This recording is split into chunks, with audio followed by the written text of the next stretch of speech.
At Omia Agri Business, we're obsessed with supporting smallholder farmers to succeed. Our vision is an African farmer that is empowered with critical and key resources to enhance productivity, to enhance profitability for those smallholder farmers, and most importantly, to do so sustainably. My parents spent over 10 years in South Sudan, displaced due to conflict back here in Uganda. As a family, we depended on farming for virtually everything. Despite the effort my family put in agriculture, at the end of the season, what they harvested was so little. This was not because they were lazy. This was not because they didn't know how to farm. They lacked access to what farmers need most. So when I finished my education, I got offered an opportunity that any other young person would want. A stable job in Kampala, a predictable future. Even when I got this stable job in Kampala, it never left me. And I was pushed to come back to where I grew up in West Nile and start operations for Omia Agri Business Development Group Limited. Because I knew that the key challenges of access to climate resilient and quality agricultural inputs, plus agricultural extension services that actually reach the farmers and reliable markets were a key driver to unlocking productivity for these households. I normally say, where there are human beings, then there are markets, because these human beings do have needs.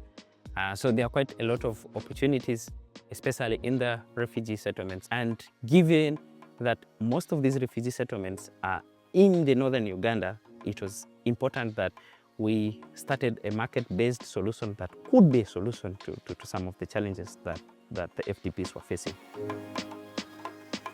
So business is built on trust, and when you're just starting, you don't have a lot of people that trust you. We needed resources to reach out to farmers so that they can see what value we're bringing. We didn't have a network of suppliers that believed in our ability to distribute these products at the last mile. Over time, we kept reaching out, what I would call bootstrapping, starting introduce ourselves to most of the suppliers, and then started using the networks of agriculture extension officers at the different local governments, working with them to access more farmers. And then there are these organizations that have been working in the settlements, that are working in the communities. So we've been tagging along and introducing ourselves. And I think in the beginning that helped us to grow. It's important that when you're serving FDPs, you get to understand the unique challenges that they're facing from their angle. But then also, you shouldn't be trapped in those challenges. You should be able to see what are their dreams, what are their hopes, and then what is it that you as an entrepreneur in the FDP ecosystem that you can do to contribute to moving them from these unique challenges that they have to these deep goals, aspirations, and the dreams that they have.